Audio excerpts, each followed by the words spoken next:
On the morning her sister was to be married, she stood at the servants' entrance while guests arrived through the front, and the difference between those two doors seemed to her the measure of a lifetime. Carriages rolled across the gravel in stately procession, crests flashing in the pale autumn light, while inside the house chandeliers were already blazing as though daylight itself were insufficient for the spectacle her stepmother intended to display. From the hedged walk came the low murmur of polite society, silken voices, gloved laughter, and the soft cruelty of curiosity. "The elder girl?" one woman whispered, believing herself unheard. "I am told she will not sit with the family." Another answered with a sympathetic sigh sharpened at the edges. "How regrettable. Yet one must keep propriety." Thus, before the ceremony had begun, her humiliation was spoken into the air like incense. Her name was Miss Eliza Harrow, though that morning no one called her Mississippi. The household addressed her with brisk nods and instructions, as though she had been born to carry trays rather than inherit a place at table. Her mother had died 6 years prior, and with her passing went protection, dowry, and influence. Her father's second marriage had been swift, advantageous, and ruinous. Mrs. Harrow, now mistress of the estate, had ensured that every ribbon and courtesy fell to her own daughter Lydia, the bride of the hour. Eliza, elder by 3 years and quieter by nature, had been gradually displaced, not with open brutality but with the steady erosion of significance. Today was merely the culmination of that patient design. She wore a gown of serviceable gray, its fabric clean but unadorned, sleeves plain where her sisters were embroidered with seed pearls. Her dark hair, once praised for its softness, was pinned severely at the nape of her neck. No ornament graced her throat. Yet she carried herself with a composure that could not be stitched or stripped away. If her hands trembled as she arranged crystal glasses upon silver trays, she did not permit the tremor to reach her chin. She had resolved that, though she might be stationed among the servants, she would not behave as one diminished. Mrs. Harrow observed her from the threshold of the grand salon, eyes sharp beneath an expression of cultivated benevolence. Draped in amethyst silk, she beckoned Eliza closer with 2 fingers. "You will attend the western gallery," she said in a tone smooth as polished marble. "See that the gentlemen's glasses are never empty. And pray remember, child, that your conduct reflects upon us all." The faintest pause preceded her final words. "Let us not invite confusion regarding your position." The implication was deft and unmistakable. Eliza inclined her head. "Yes, madam." She would not offer more. To argue would be to concede that argument was required. In the chapel Lydia stood luminous beneath cascades of white roses, her golden curls arranged in artful abundance. She did not look toward her sister as she passed, though Eliza felt the nearness of her perfume like a memory of something once shared and long withdrawn. The vows were spoken, the guests applauded, the organ swelled. Eliza remained in the shadowed aisle, balancing her tray, hearing in the jubilant chords a reminder that celebration may exclude as efficiently as it embraces. By the time the wedding breakfast commenced, the estate shimmered with triumph. Laughter ricocheted against frescoed ceilings. Silver cutlery chimed like restrained bells. Eliza moved among brocade and velvet, replenishing flutes with a patience that bordered upon ritual. She did not hurry, for haste betrays agitation, and she would not gift the assembly such satisfaction. Yet she felt their glances, assessing, pitying, amused. A cousin ventured sotto voce, "Poor thing. How dutiful she appears." Dutiful. As though obedience were her natural inheritance. Then a stir traveled the length of the ballroom, subtle at first, then undeniable. Conversation thinned, shoulders straightened, fans paused mid-air. The great doors opened to admit His Grace, the Duke of Rathbourne. He was a widower, it was said, and particular in his alliances. Tall, austere, impeccably attired in black evening coat and silver waistcoat, he possessed the composed gravity of a man accustomed to being awaited. Power did not cling to him ostentatiously, it settled upon him as naturally as breath. Mrs. Harrow herself advanced to greet him, smile sharpened to brilliance. Eliza lowered her gaze as he approached the gallery, resolving that she would not look directly upon him. Dukes did not concern themselves with the likes of her. She stepped forward, tray poised. A gentleman beside him accepted champagne, another declined. When she turned, the rim of a glass caught against a cuff, and a single bright arc of liquid fell upon the polished floor near His Grace's shoe. It was no catastrophe, merely a glimmering blemish, but in that instant the room seemed to narrow to the width of her misstep. "I beg your pardon, sir," she said softly, already kneeling with linen cloth in hand. The marble was cool beneath her palm. She became aware, with sudden clarity, of her posture. bent, contrite, positioned lower than the gaze of every witness. It was the image her stepmother had crafted, distilled into a single tableau. "Pray rise." The voice was not loud, yet it stilled the nearby murmur.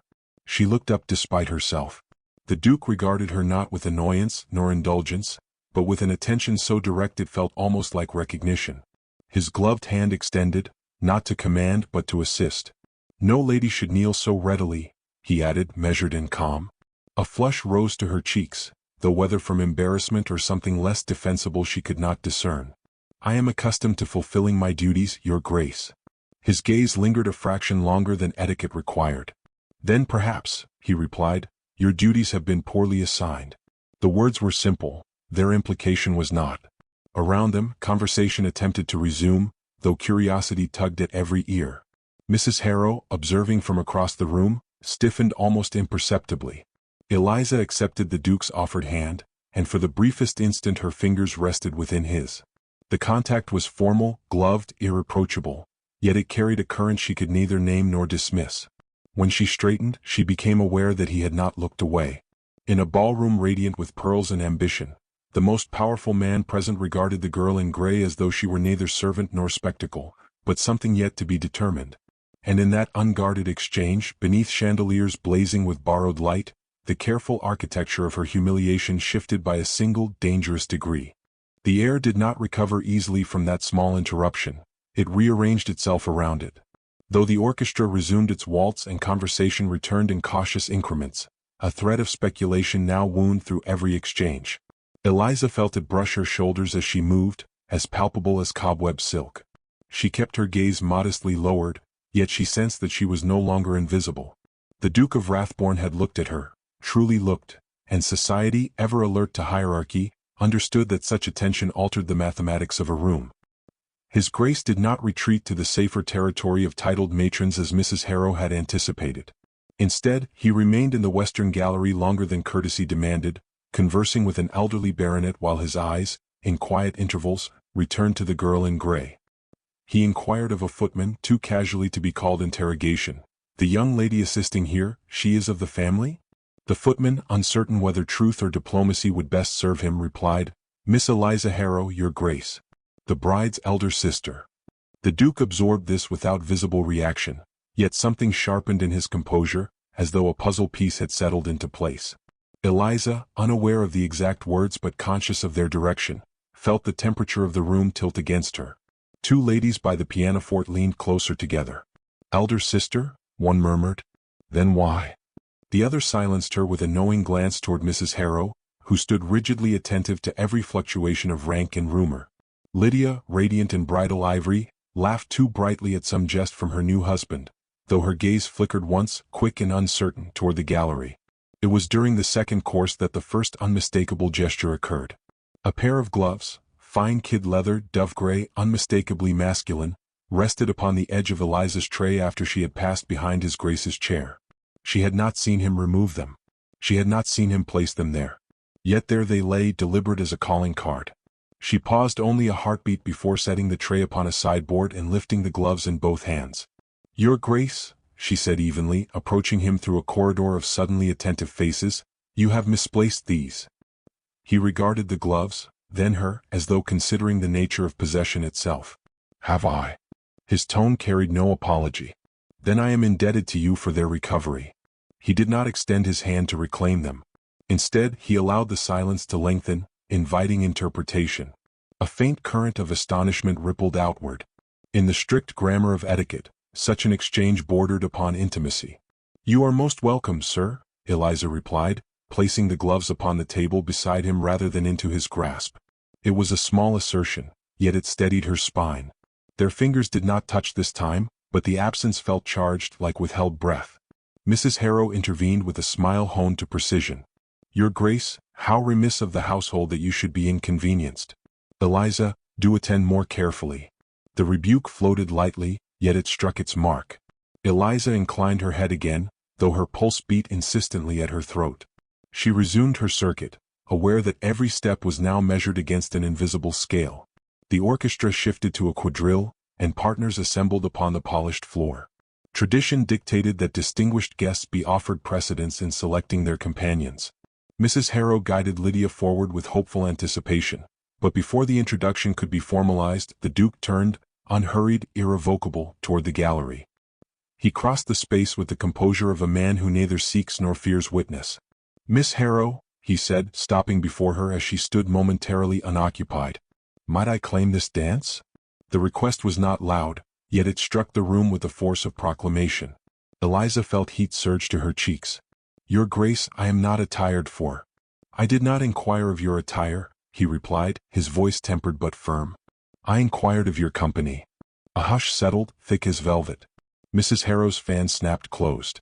Lydia's smile faltered, then recovered with visible effort.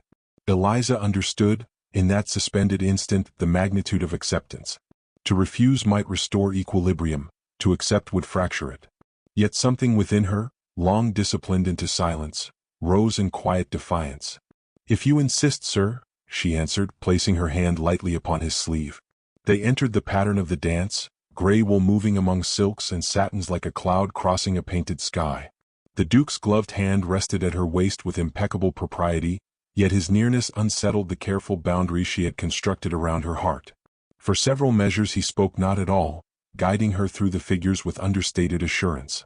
At last, beneath the swell of violins, he said, "You bear scrutiny with uncommon grace." "I have had practice, your Grace." "Practice," he echoed as though the word offended him. "No one should be required to rehearse endurance." She risked a glance upward.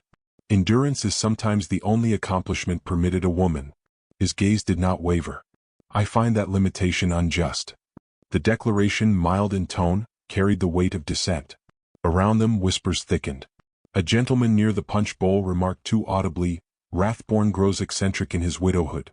Another countered, "Or perceptive." When the dance concluded, etiquette demanded he escort her to her former station. Instead he offered his arm. "You have not yet taken refreshment, I think?" "That is unnecessary, sir." "It is not unnecessary to me." The words lingered between them like a vow half-formed. He guided her toward the supper table, bypassing ladies of impeccable lineage who now regarded her with narrowed civility.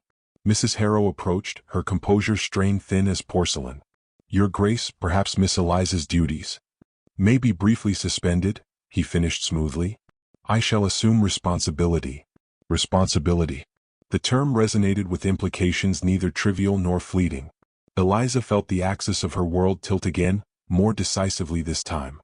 She stood beside him beneath the blaze of chandeliers, no longer concealed within shadow but illuminated, exposed, and inexplicably chosen.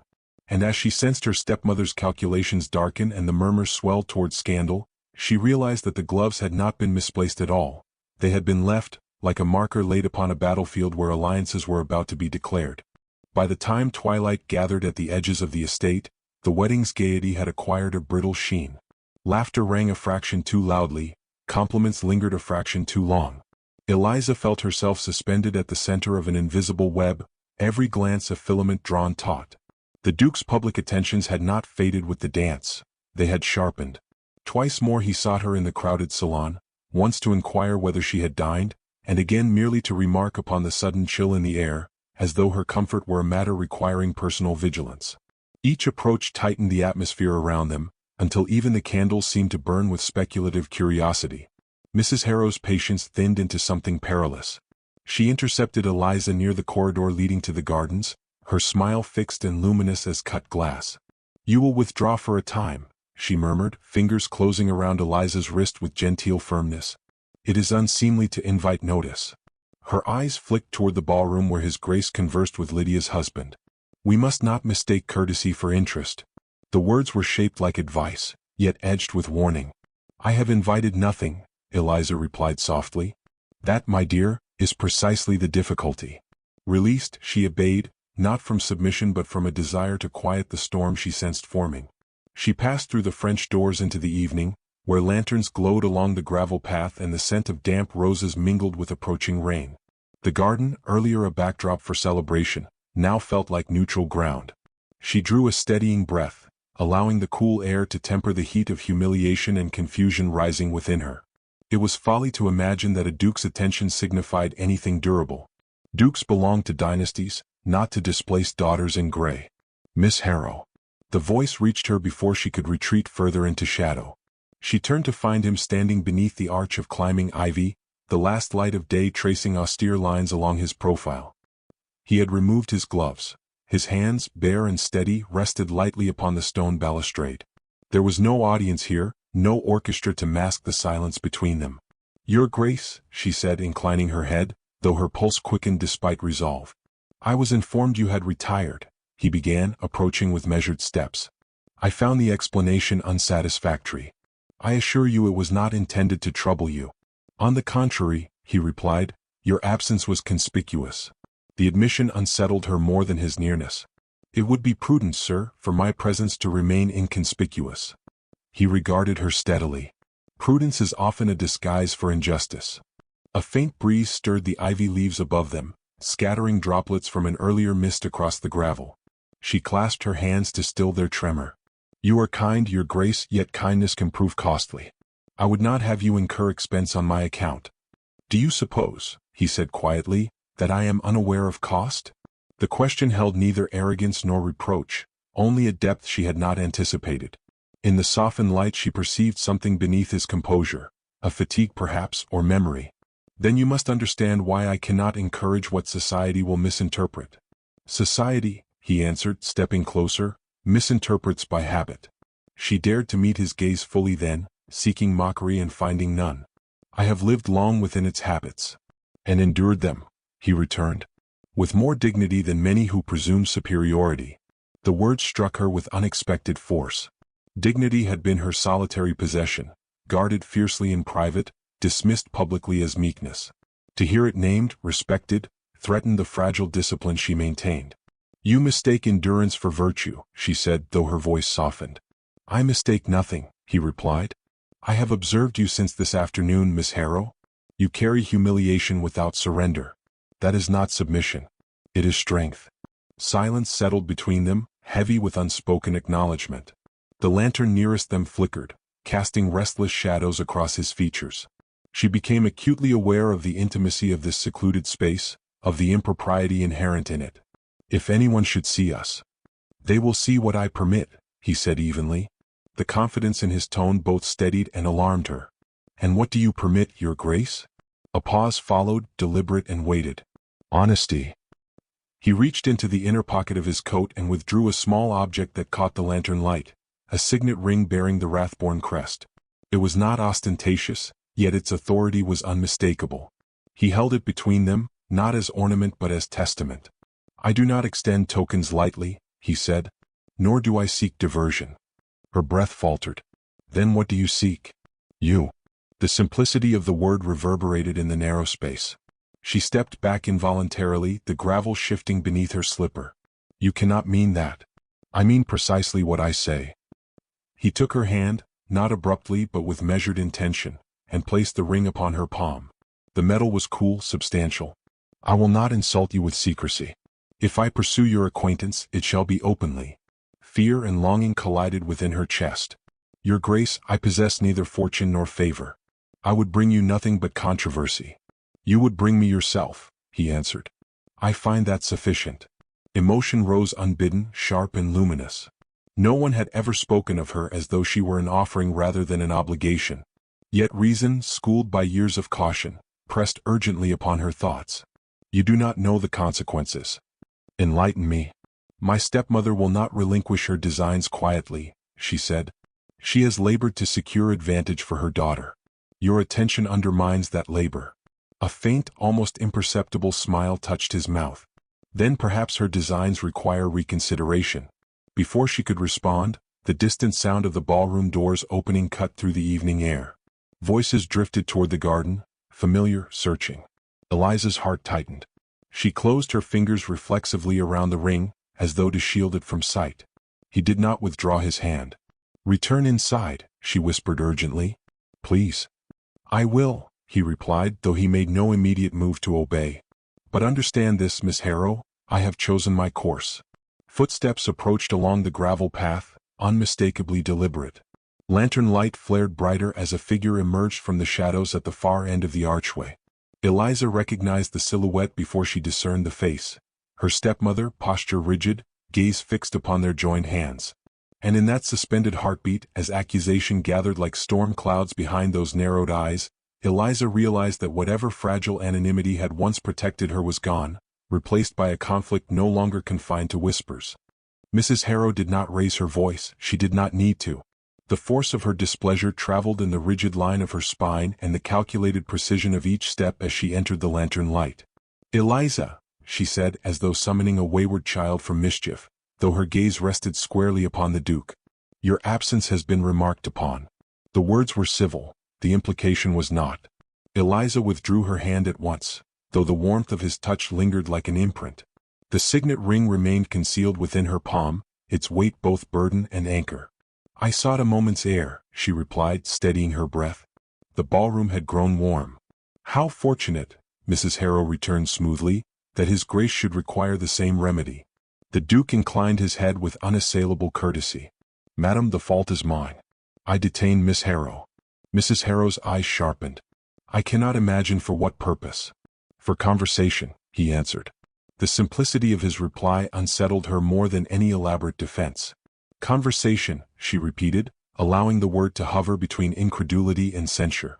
"My stepdaughter's conversation is seldom sought in such distinguished company." "Then distinguished company has been remiss," he said, tone even. The rebuke, delivered without elevation of voice, struck with the clarity of a bell. Mrs. Harrow's composure flickered. "You are generous, Your Grace. Yet generosity may be misunderstood." "By whom?" he asked quietly. The question lingered, daring her to articulate what could not be spoken openly. That proximity between a duke and a disgraced daughter threatened carefully arranged ambitions. Lydia's marriage had secured the family's assent. Scandal might compromise it. Mrs. Harrow recovered swiftly. "By those who delight in gossip. I would spare you inconvenience." "I am not easily inconvenienced," he replied. Eliza felt the air thicken as though before a storm. She sensed, with painful clarity, that this exchange was no longer about etiquette but about power. Who possessed it, who presumed to wield it, and who would be permitted to claim it. "Please," she interjected softly, "there is no cause for discord. I shall return within." Mrs. Harrow's gaze flicked to her closed fist. "You appear to be concealing something, child." Heat flooded Eliza's cheeks. She could not open her hand without revealing the crest pressed against her skin. The Duke's voice intervened, measured and decisive. "If Miss Harrow holds anything of consequence, it was placed there by me." The admission fell like a stone into still water. Even the night seemed to pause in acknowledgement. Mrs. Harrow's smile hardened. "Indeed." He did not elaborate, nor did he retreat. Instead, he stepped forward, positioning himself subtly but unmistakably between Eliza and her stepmother. "Madam," he said, "it is my intention to call upon Miss Harrow in the coming days." The declaration carried more weight than any flirtation. A formal call signified recognition, legitimacy, purpose. Mrs. Harrow's composure fractured for a breath before reforming into brittle courtesy. "That would be most irregular." "I do not believe so." "She has no dowry," Mrs. Harrow pressed, the words escaping with sharpened candor. "No portion to recommend her." "I was not aware," he replied evenly, "that I had applied for a financial instrument." Eliza's heart pounded with such force she feared it might betray her composure. This was no longer private exchange beneath ivy shadows. This was open defiance. "Your Grace," she said urgently, "you must not endanger your reputation on my account." "My reputation," he answered without looking at her, "rests upon my choices." "And you choose recklessly," Mrs. Harrow countered. "I choose deliberately." The firmness of his tone silenced further protest. From within the house came the swell of music and scattered applause, reminders that celebration continued, unaware or indifferent to the drama unfolding beyond its walls. Eliza felt suspended between two worlds, the glittering ballroom where she had been rendered invisible, and this dim garden where she stood illuminated in controversy. "Return to your guests, madam," the Duke said at last, his voice returning to polished civility. "They await you." Mrs. Harrow regarded him for a long moment, calculations shifting behind her eyes. She understood, perhaps more clearly than anyone, that direct opposition would serve her poorly. "As you wish, Your Grace." She inclined her head with precise grace. "Eliza, you will join us at once." The command was veiled as invitation, yet edged with warning. Eliza hesitated only a heartbeat before obeying. As she stepped past the Duke, he spoke quietly, meant for her alone. Do not relinquish what you carry. Her fingers tightened around the ring. You place me in a precarious position. I place you in an honest one, he replied. Honesty. The word resonated painfully. She had survived by silence. Honesty threatened upheaval. Yet as they re-entered the ballroom, she sensed the irrevocable shift that had occurred. Conversations faltered upon their arrival. Lydia, seated beside her new husband, regarded them with troubled curiosity. A cluster of matrons whispered behind gloved hands. The Duke did not release her presence to ambiguity. He walked beside her until she reached the edge of the floor. Miss Harrow has been deprived of sufficient air, he announced calmly, to no one in particular and to everyone at once. I trust she will not be deprived of civility. The rebuke, though veiled, carried unmistakable force. No one answered. No one dared. Eliza resumed her station, yet the geometry of the room had altered. She was no longer merely tolerated. She was observed, measured against new possibility. Mrs. Harrow's expression remained composed, but beneath its surface resentment gathered like coiled wire. Lydia's laughter had faded to uneasy smiles. And the Duke, returning to his place among the dignitaries, did not look away from Eliza as he had earlier. He regarded her openly, as though the acknowledgment itself were declaration.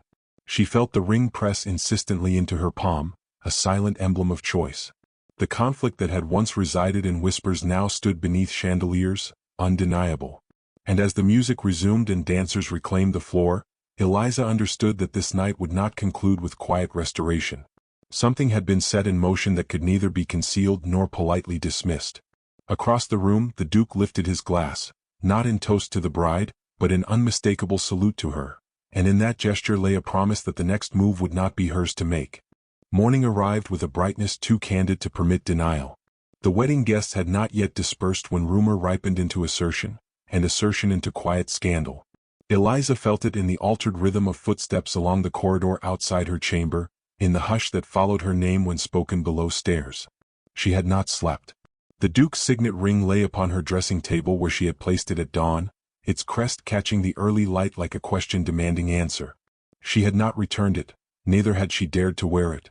Between possession and refusal lay a territory as perilous as any battlefield. A summons came before breakfast.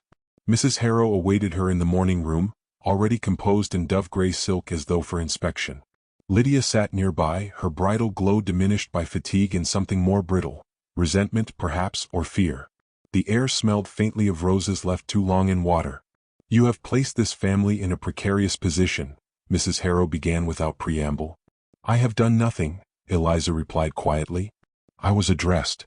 And you did not discourage it. Eliza held her stepmother's gaze for the first time without lowering her own. Would discouragement have altered intention? The question struck closer than courtesy allowed. Lydia shifted in her chair. You knew he was my husband's most distinguished guest, she said, her tone wavering between accusation and plea. You knew how it would appear. I knew only that he spoke to me, Eliza answered, and that he treated me with respect. Respect, Mrs. Harrow echoed sharply. Men of rank do not bestow respect without expectation. A servant entered then, pale and breathless. His Grace, the Duke of Rathbourne, has arrived. The silence that followed carried the weight of inevitability. Lydia's fingers tightened upon the arms of her chair. Mrs. Harrow rose slowly, composure recalibrating into formal civility. Show him in. The Duke entered without haste, clad in morning coat and restrained elegance, as though attending a matter of estate rather than controversy. He bowed with impeccable decorum. Mrs. Harrow. Lady Fairmont. His gaze moved last to Eliza, steady and unapologetic. Miss Harrow. To what do we owe this prompt return? Mrs. Harrow inquired. To clarity, he replied. He remained standing, refusing the comfort of a seat, as though acknowledging that this was no social call. It is my intention, he continued, to request permission to court Miss Harrow formally. Lydia inhaled sharply. Mrs. Harrow's expression did not falter, though a tremor passed through her fingers. You astonish me, Your Grace. I do not aim to. She possesses neither fortune nor advantageous connection. I am acquainted with her circumstances. And yet you persist. I do. The brevity of his answers lent them gravity. He was not pleading nor negotiating. He was declaring. Mrs. Harrow folded her hands with deliberate calm. You must understand the position in which this places us. My younger daughter has only just secured her marriage. Whispers of rivalry, of impropriety, could reflect poorly upon her union. Then let there be no whispers, he said evenly. Let there be truth. Eliza felt her pulse quicken. Truth was a blade that cut all directions. Your Grace, she began, this is unnecessary. I have no wish to divide the household. You are not the one dividing it, he answered without turning toward her. Mrs. Harrow's gaze sharpened. Are we to interpret your persistence as affection? You may interpret it as intention. And if we refuse? The question hung between them, stark and dangerous. Then I shall persist regardless, he said. Lydia rose abruptly. Mama, this is absurd. He cannot mean to elevate her above. Above whom? The Duke interrupted, his tone remaining controlled yet edged with unmistakable authority. Silence followed, thick and suffocating. Eliza stepped forward, heart pounding. Your Grace, I will not have discord on my account. If your interest is born of pity, I beg you to reconsider. He turned to her fully then, and whatever restraint he had maintained shifted into something fiercer. Do I appear a man governed by pity? No, she whispered. Then do not ascribe to me motives I do not possess. His gaze softened fractionally. I do not rescue women, Miss Harrow. I choose them. The words struck with the force of revelation. In them lay neither condescension nor impulse, but deliberation. Mrs. Harrow exhaled slowly. And you would bind yourself to a woman without dowry? Without position. I would bind myself to a woman of character, he replied. Dowry can be negotiated. Character cannot. Lydia's composure fractured. You would humiliate me on the very morning after my wedding? No, he said calmly. I would honor your sister. The distinction silenced her. Mrs. Harrow studied him, weighing power against resistance. She understood what few dared articulate, that to oppose a duke openly would invite scrutiny far more damaging than acquiescence. If you court her, she said at last, it must be conducted with propriety. It shall, he answered. Eliza felt the room tilt. Courtship. The word carried promise and peril in equal measure. You leave me no voice, she said softly. He looked at her then, not commanding, not coercing. On the contrary. I await it. The invitation was clear. This was not seizure, it was offer. She considered the life she had endured, the slow erasure, the silent endurance, the measured humiliations. She considered, too, the danger of hope. If you proceed, she said carefully, it must be because you value who I am, not what defiance I represent. I value precisely who you are, he replied. And I do not fear defiance. The quiet certainty in his voice steadied her. She turned to Mrs. Harrow. I will not be bartered, she said, the words emerging with unfamiliar strength. If His Grace calls, it will be because I consent. Something shifted then, subtle yet irreversible. For the first time she was not reacting to circumstance but shaping it. Mrs. Harrow inclined her head, forced into concession by the calculus of rank. Very well. We shall not obstruct you. The Duke bowed slightly. You have my gratitude. But gratitude was not what shone in his eyes when he looked again at Eliza. It was anticipation. He approached her then, drawing from his pocket the signet ring she had left upon her table that morning, having sent it by a discreet servant before descending. He held it between them. You returned this. I feared presumption, she admitted. And now? She met his gaze steadily. Now I fear nothing so much as regret. A faint smile touched his mouth. Then allow me to remove regret from consideration.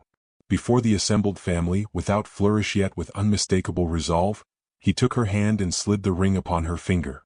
Not as ornament, not as final bond, but as public pledge. Gasps rose, swiftly subdued. This is not an engagement, he said clearly, addressing them all. It is a declaration of intent.